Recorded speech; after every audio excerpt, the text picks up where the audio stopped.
início a mais um programa da série Comendo Bem de Sua Sol. E hoje a Adelaide Rego vai falar sobre comidas saborosas. E alguém pode perguntar, mas o que diabo é isso, comidas saborosas? É porque tem algumas comidas que para algumas pessoas não são saborosas. Eu lembro, por exemplo, que a minha mãe achava extremamente saborosa um ensopado de jiló. E segundo a voz corrente, o jiló é um alimento extremamente amargo e que não é saboroso para ninguém, mas minha mãe achava ótimo. E eu queria saber a opinião de Adelaide Rego, que é uma pessoa extremamente qualificada e habilitada a falar sobre tudo isso. Nós vamos saber. Para quem não sabe, Adelaide Rego, ela é nutricionista formada, ela é formada pela Universidade Federal de Pernambuco, ela foi uma das alunas laureadas da turma, ela foi diretora da unidade de alimentação do Hospital das Clínicas, não só a comunidade enferma, mas também a comunidade sadia. Ela foi consultora de algumas empresas com relação à alimentação e foi presidente do Conselho Estadual Nutricionistas e foi membro do Conselho Federal de Nutricionistas de Nutrição. E Adelaide, eu queria que você falasse sobre isso, comida saborosa. O que diabo é isso, hein? Pois é, Alexandre, quando a gente pensa em sabor, né, que dá origem à palavra saborosa, a gente tem que se lembrar que no nosso paladar existem vários sabores, né? O sabor doce, o sabor salgado, o sabor cítrico, ou azedo, ou ácido, o amargo, não é? E a descoberta também de um quinto sabor, que é o umami, que a gente até já falou aqui. A palavra umami significa saboroso, tá? E o umami é um sabor que existe em alguns alimentos que intensificam esses outros, o sabor do alimento, tá? Então, assim, existe em queijos, em tomates. Então, quando a gente usa um queijo numa preparação, esse sabor umami, ele intensifica aquele sabor daquele prato e tornando ele mais saboroso, tá? Mas isso é um conceito muito relativo, porque o que é para mim saboroso, para você pode ser uma coisa horrorosa, né? Por exemplo, você deu o exemplo aí da sua mãe, né? Ela gostava de ensopado de jiló, que pode ser até, eu não cheguei a provar, mas pode ser até que com o cozimento esse sabor amargo dele diminua, né? Não seja diminuído. Hoje eu estava vendo televisão e tinha uma cantora lá que perguntaram a ela qual era o alimento que ela mais gostava. Ela disse que era o jiló, que ela come jiló cru, preparado, do jeito que for, que ela acha ótimo. Jiló. Eu não entendo, porque um alimento amargo para o meu paladar é horrível, né? Então, assim, a gente sabe que o sabor amargo ele fica lá no fim da língua, lá atrás. E é justamente quando o alimento está passando para o trato digestivo que a gente sente mais esse sabor amargo. Mas eu acredito que em algumas pessoas isso é mais intenso, né? Do que em outras, né, Alexandre? Mas é muito pessoal isso, um alimento Pois é, saboroso. é isso que eu queria introduzir essa pergunta para você acrescentar nos seus comentários. A a arte culinária é uma arte, como outra qualquer, né? Então, e se costuma dizer, entre os escritores, os outros artistas, que quando uma obra sai das mãos do escritor, por exemplo, e chega às mãos do leitor, o escritor perde total, completo acesso à obra e ele não manda mais nada. Quem vai mandar daí diante vai ser o leitor. E Sei. eventualmente o escritor escreve um texto, gosta muito do texto, e quando chega no leitor, o leitor não gosta. E às vezes ocorre o inverso. Ou seja, quem desfruta a arte, ela consegue de alguma forma introduzir naquela arte seus próprios conceitos pessoais, suas próprias preferências e de alguma forma ou de outra altera a arte. Por exemplo, a pessoa fez um livro de terror e alguém encara o terror como sendo comédia e a pessoa está lendo lá o livro de terror rindo. É porque naquele momento houve a conjunção entre escritor e leitor e a resultante foi uma obra de comédia. E note que nesse momento o escritor não tem mais nenhum acesso à obra, ele não tem mais como mudar a obra. Ali é uma conjunção dele com o leitor. Me parece que é alguma coisa parecida com quem cozinha.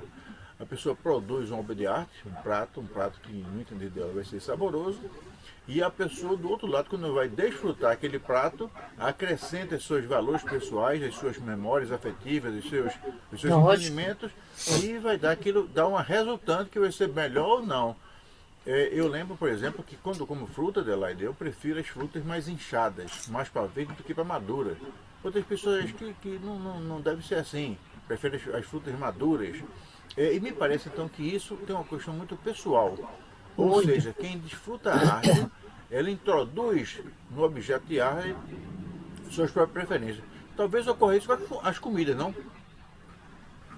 Também, Alexandre, e também é o seguinte, sabe? Às vezes um alimento realmente ele não tem muito sabor, ele tem um sabor desagradável, mas existe forma de se transformar esse alimento. Por exemplo, o genipapo, né? Que para mim, para o meu olfato, ele tem cheiro de fruta podre, tá? Ah, é logo o Então, genipapo. nem provar, nem provar, eu tenho coragem de provar. Agora, adoro licor de genipapo. Ah, mas porque já. Ah, não, senhora, não, não, não. Você, Entendeu? o Entendeu? genipapo é um Porque bálsamo. O genipapo é um manjar dos deuses. isso para o seu paladar e para o seu olfato, para o meu não.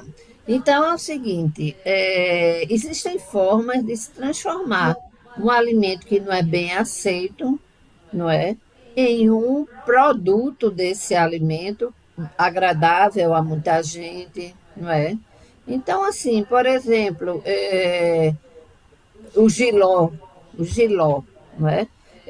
Existem pesto. Pesto é uma preparação que se faz com manjericão, com castanhas, é, é, azeite. Tá? Hoje em dia, os chefes, eles são ultra criativos. E outro dia desse era uma das num programa culinário, era um dos desafios fazer um pesto com jiló. E no fim, as pessoas que provaram acharam maravilhoso, dizendo até que iam deixar de fazer de manjericão, que é o original e que é saborosíssimo, para fazer de jiló. Quer dizer, houve uma transformação aí na preparação que tornou o jiló saboroso, não é? E aí, Eduardo, eu queria fazer um adendozinho.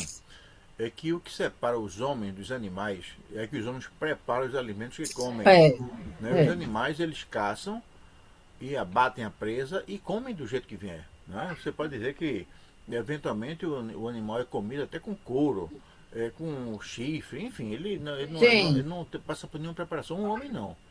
O homem seleciona das partes disponíveis quais são aquelas que ele vai usar.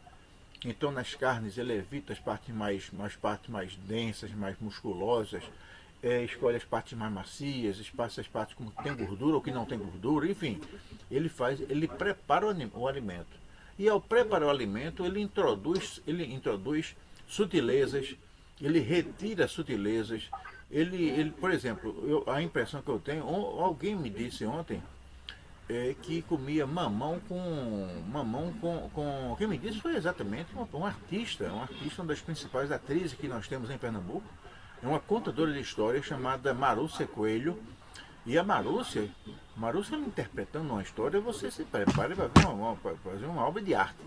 Marúcia é uma das principais artistas que eu conheço. ela é Ela se, criativa, né, ela se Alexandre? considera uma contadora de histórias, mas se você, o programa da Marúcia duas vezes por mês, cada primeira, terça e terça, quinta-feira do mês, aqui às 19 horas, ela faz umas inspeções faciais que ela converte uma história medíocre num conto maravilhoso. Ela já fez isso com um conto meu que eu fiquei até hoje, estou impressionado. Pois, Então, foi lindo. pois Marúcia, ela come mamão com caroço. É, E né? ela diz que o caroço do mamão dá um sabor muito especial. Próxima vez que tiver diante de um mamão, eu vou comer com caroço, não só em homenagem a Marúcia, mas também para testar esse sabor que ela descobriu no caroço do mamão, que, não é, que de fato é uma peça que normalmente é excluída das guloseimas. Ninguém come caroço de mamão, a não ser Marúcia e eu também, que sou discípulo de Marúcia.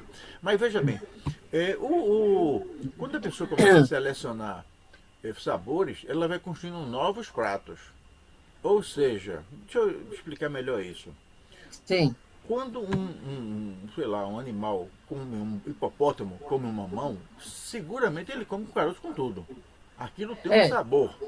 No momento que a pessoa exclui os caroços, passa a ter um outro sabor. Continua chamado de mamão, mas é um mamão sem caroços. Então tem outro sabor. E aí a gente começa a ver que a pessoa acrescentou o açúcar. Então já não é o sabor original, já é um sabor que é adocicado artificialmente. E por aí vai, você vai ajustando os sabores das coisas ao seu próprio paladar. Existem pessoas que não tomam café com açúcar. Eu tomo café sem açúcar, eu sinto um sabor especial que não é o sabor de quem toma café com açúcar ou sem açúcar. Enfim, eu queria que você comentasse esses adendos que nós introduzimos e retiramos sabores dos alimentos para mudá-los e ajustar melhor ao pensamento geral. Você falou aí de uma coisa que fazia congelou, que ficava melhor do que do outro jeito. O pasto, como é o nome? Com o manjericão, né? O O manjericão. pesto. Pesto. Pesto. É o molho, né? É, veja, Alexandre, isso aí é muito pessoal, não é?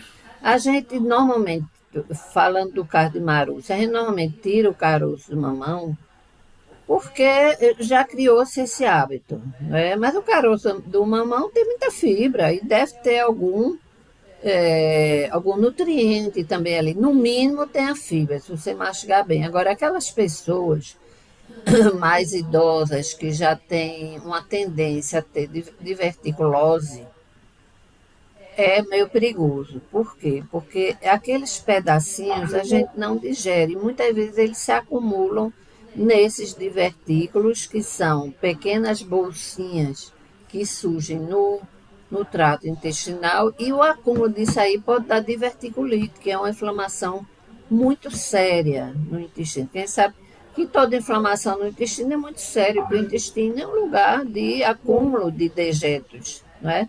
Então, é perigoso nesse sentido, entendeu? Então, mas isso é uma coisa pessoal. Entendeu? Eu, por exemplo, como manga com casca. Adoro, acho que fica muito mais gostosa a gente comer a manga com a casca. Tá? E o que é que eu estou ganhando com isso? Estou ganhando fibra. E a casca é rica em fibra. É, Entendeu? e eu queria também que a gente introduzisse nessa nossa conversa as alergias. Pessoas que não podem comer não podem comer certos alimentos porque têm alergia. Existe, por exemplo, um alimento que é deliciosíssimo, por exemplo, os camarões. Mas um camarão pode levar alguém à morte. É. A lagosta. Enfim, eu queria que você comentasse então para essas pessoas, independentemente da forma como ela vê o sabor, ela está proibida de comer por uma outra razão, que é uma razão de saúde. E aí, É. André, que eu queria comentasse um pouco sobre isso, sobre Olha, as Alexandre, restrições alimentares que afetam o sabor, claro, porque se a pessoa não pode comer a lagosta, ela vai ter uma restrição, não vai nem saber o sabor da lagosta, que coisa triste.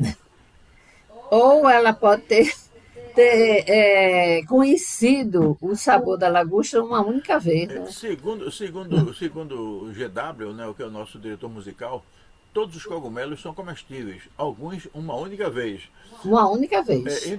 Então toda a lagosta é comestível, inclusive para quem tem alergia. Mas Pois é, infelizmente é comestível somente uma vez. Acaba come uma vez. e já vai para o É. jantar. E o grande risco é que a alergia ela pode dar só sintomas externos, né, como prurido, aquelas como se fossem umas placas, né, avermelhadas pelo corpo, muita coceira, como perigosamente pode dar edema de glote e a pessoa morrer, simplesmente morrer. Se não tiver tratamento medicamentoso com corticoide assim puro, né, uma bomba de corticoide que reverte esse edema aí rapidamente, a pessoa morre, porque a garganta fecha, não entra ar, entendeu? Então, quer dizer, a glote, ela incha e fecha a passagem do ar para a árvore respiratória. E aí a pessoa morre. Então, assim, é assim com muitos frutos do mar, né, menos o peixe. O peixe é um fruto do mar também, né? Mas peixe não é alergênico, tá? Mas camarão, lagosta, caranguejo, mexilhão, são mais alergênicos, né? Então, a pessoa que não souber tem que tomar cuidado, né? Eu estava uma vez com o Guilherme num restaurante de rodízio de sushi. Até hoje eu não sei qual foi a alergia que ele teve, mas eu vi que o lábio dele inchou. E eu disse, vamos embora para Foi casa com beijo, não foi? agora, porque você vai precisar tomar um antialérgico, porque seu lábio está inchado, o que quer dizer que você está com alergia. Eu não sei se foi. Camarão não é, porque ele come camarão e não tem problema. Eu tenho a impressão que foi ao wasabi, que é aquela pastinha que se coloca, é uma raiz forte, né, que se coloca no sushi para dar esse sabor umami. O wasabi dá um sabor umami, tá? Que não é um sabor definido, mas que acentua o sabor daquele alimento. Ô, Adelaide, ainda com relação a isso, eu vi um comentário que me chamou muita atenção. Era um comentário sobre as sardinhas. Eu gosto muito de sardinha, Sim, muito de sardinha. E o cara fazia um comentário exatamente sobre a sardinha em lata. sim. E ele começou a citar a vantagem da sardinha em lata, são muitas vantagens. Mas lá pelas tantas ele citou uma coisa que eu achei impressionante. Que como a sardinha está na base da cadeia alimentar, todo mundo come sardinha, né?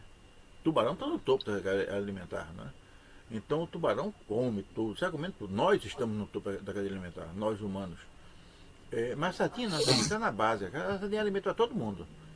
Então, eu disse que como ela come pouca gente e é comida por todos, ela não tem acumulado metais pesados, por exemplo. Né? É Porque, mesmo. por exemplo, o tubarão, ele come alguma coisa que tem metal pesado, aí ele vai incorpora o metal pesado daquele. Então a carne do tubarão, das carnes que são mais afetadas por essas poluições, estão aqueles que estão no topo da cadeia alimentar. É o caso do homem.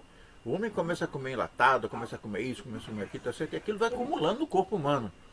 Então, um homem com 70 anos, bem vividos, como Alexandre Santos, ele deve ter uma carga de coisa ruim no corpo enorme, né? Então, Acumulado, né? se for Inclusive dizem que a gente já tem muito plástico também acumulado, né? pois é, acaba você comendo coisa e vai juntando plástico, juntando ácido, juntando metal É pesado e no verdade. final. Agora eu não sei, Décio, do ponto de vista do sabor, se isso é ruim ou se isso é ruim.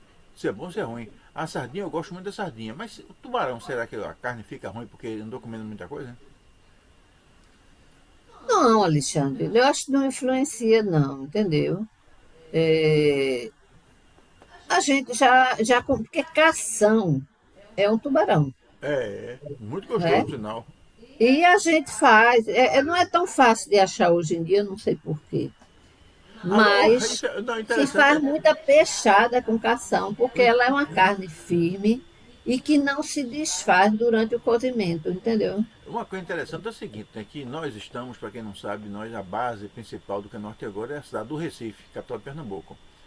E o litoral de Pernambuco, ele é todo povoado por tubarões. Então, se você que está fora do Pernambuco e quiser conhecer um tubarão, vem para cá. Cuidado quando entrar na água, porque lá tem muito tubarão. E se entrar com as duas pernas, pode ser somente com uma, pode sair sem nenhuma das duas. Mas se quiser conhecer uma praia, Pode nem sair, né? pode nem sair também. Então é bem. Então, se você quiser conhecer uma terra com muito tubarão, vem para Pernambuco, então vai. A África do Sul, a Austrália, são outros. A Califórnia também tem muito tubarão. Mas Pernambuco é melhor, é mais bonitinho e tem um povo muito mais agradável. Então vem para cá, que nossos tubarões são mais gentis. E se tiver a sorte de comer um ensopado de tubarão, coma porque é gostoso. A Adelaide acabou de dizer que é uma coisa gostosa, não é isso? É gostoso, é bom para fazer peixada, por isso, porque a carne é firme, entendeu? Agora, o Alexandre, você tinha. Ah, sobre as sardinhas, né? Veja, a sardinha, a gente come ela enlatada porque aqui em Pernambuco, no Recife, a gente não encontra fácil sardinha, entendeu? Se você for para o Rio de Janeiro, não sei, São Paulo, encontra fácil. Mas aqui é difícil achar. Então a gente come a sardinha enlatada, mas não é pelo fato dela ser enlatada que ela é melhor do que a sardinha in natura, entendeu? Mas realmente ela é rica em ômega 3, né? O ômega 3 ele combate os radicais livres, né? A sardinha é uma proteína barata, então, por exemplo, eu fui uma vez solicitada a fazer o cálculo de uma cesta básica. E a cesta básica, ela tem, por definição, um valor X, né, que ela deve conter de proteína, de gordura, de carboidrato, tudo mais. Então, para chegar no custo, a única proteína que eu consegui usar foi a da sardinha, tá? Mas não tem problema, porque é uma proteína boa, é um alimento que é rico em ômega 3, ômega 6 também. E aí completou o valor proteico, não é? Da cesta básica. E é isso que a maioria do povo pobre come. Qual é a proteína que as pessoas pobres comem? Ovo, né, que é uma proteína excelente, é um aminograma perfeito, quer dizer tem os aminoácidos essenciais em quantidade suficiente, não é? Na quantidade se come um ou dois ovos, tá? Se você quiser substituir um bife por ovo, você tem que substituir por dois ovos, tá? Para você ter a quantidade de proteína que teria naquele bife. Bife de carne, bife de frango, tá? Coxa de peixe. Mas, porque também ele é menor, né? Agora, em relação. é, então, assim, a sardinha em lata, ela é barata, é um alimento barato. E ela supre as necessidades E, e, se, diárias, né, daquela proteína. e se você não sabe uma receita boa para comer sardinha, tente fazer pizza de sardinha. É uma delícia. Pizza de sardinha. É, É fãzão, eu sou né? um fã de pizza de sardinha. Aqui em casa, se eu puder escolher, eu gosto muito de pizza, não? Gosto muito de tudo, né? Mas as pizzas de É sardinha porque a são. comida italiana realmente é sensacional, né, Mas eu Alexandre? não sei se na Itália tem pizza de sardinha, não. Viu? Não, não, acho que não. Eu acho É que na, queijo. eu acho que na Itália não tem. Aqui no Brasil ele consegue perturbar tudo, né? Eu não sei se no Japão tem rodízio de sushi. Eu acho que não, né? Eu não sei tem umas comidas no Brasil que como é, tem yakisoba de jacaré, lá não tem. Aqui tem de Lá tem tudo. Não, jacaré, não né? tem, não tem, não é? Aí o cara vai e faz, não, vamos fazer uma pizza de. Você vai numa rodízio de pizza e chega lá, não tem pizza de quê? Pizza de carne de charque. Eu duvido que na Itália tenha pizza de carne de charque. Tem nada. Não é jabá? Não tem, claro que não tem. Pizza doce, aí bota doce de quê? De rapadura. Não tem também, meu amigo. Você vai com É. calma porque não, né? É. Mas Adelaide, então nós tratamos hoje da questão dos pratos deliciosos. E você falou muito bem da questão de como no alimento a gente tem que excluir certas coisas, acrescentar outras, pra ir alterando o sabor de modo que ele fique um sabor mais palatável à maioria das pessoas. Nós alertamos a questão das eventuais alergias. Nós falamos também da questão da memória afetiva, que as pessoas aprendem a gostar de um prato porque lembram de outra coisa, né? Lembram do tempo da mãe, lembram do pai, Ah, isso, a de outra memória coisa, afetiva é que é importantíssima. uma coisa que vai acontecendo, né? Então, se você que está em casa tem vontade de saber de alguma coisa sobre comida boa, comida gostosa, comida nutritiva, comida saborosa, passa um zap pra gente que a gente vai orientar e a gente vai acionar a Adelaide Rego a comentar o programa. Adelaide Rego com a palavra para despedidas. Pois é, Alexandre, eu acho que a gente, nesses programas, a gente tem feito comentários assim bem pertinentes, não é? E vamos seguir com outras sugestões, se as pessoas quiserem sugerir também, serão bem-vindas.